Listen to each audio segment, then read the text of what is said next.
I ignored every warning sign, I trusted the wrong people, and on my wedding anniversary I knocked on a door I was never supposed to be near. When it opened, my wife was standing there, with the man she told me not to worry about. If you've ever trusted someone completely, this story will stay with you. Welcome to Affair Confessions, the channel where real people share the truths that almost destroyed them. Stories of betrayal, secrets, and emotional survival. If you believe honesty matters, subscribe, because some stories deserve to be heard. My name is Daniel. I'm 28 years old. My wife, Emma, is 25. We were together for 6 years and married for 2. We built routines, traditions, a life. At least, that's what I believed. From the outside, our marriage looked healthy. No shouting matches, no social media drama, no public cracks. Friends told us we were mature. Family said we were solid. But sometimes the quietest relationships hide the loudest lies. Emma had a male best friend named Ryan. They met in college. Long before I existed in her world, she talked about him often, how close they were, how much history they shared. She said he was family. She said I was overthinking things, and every time I questioned it, she reassured me. "You trust me, right?" So I did. Late-night texts she wouldn't open around me, calls she answered in another room, inside jokes I didn't understand.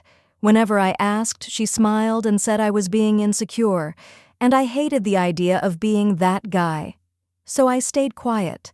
I convinced myself trust meant tolerance. That mistake cost me everything. Our anniversary fell on a Friday. That morning felt normal, almost perfect. She kissed me before work, told me she loved me. We exchanged gifts and laughed. We had dinner planned for 8 p.m. at our favorite restaurant. Before leaving work, she said something simple. "I just need to run a quick errand first." I didn't question it. Why would I?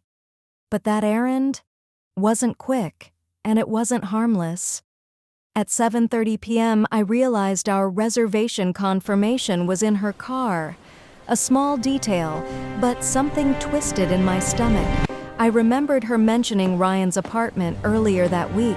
I told myself I was being paranoid, but my body didn't believe my excuses. So I drove there.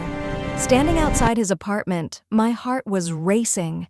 My hands felt numb. Then I heard it. Her laughter. The same laugh she used with me. I stood there longer than I should have. Then I knocked. The door opened, and there she was, my wife. Ryan stood behind her. Time slowed down. No words, no explanations, just guilt hanging in the air. I didn't need evidence. I didn't need confirmation. I already knew. I didn't yell. I didn't cry. I didn't ask questions. I turned around and walked away. Because sometimes the truth hits so hard, your body goes numb just to survive it. But what she admitted later was worse than what I saw. That night she told me everything. It wasn't the first time. It wasn't an accident. It wasn't just emotional. They had crossed boundaries long before our anniversary.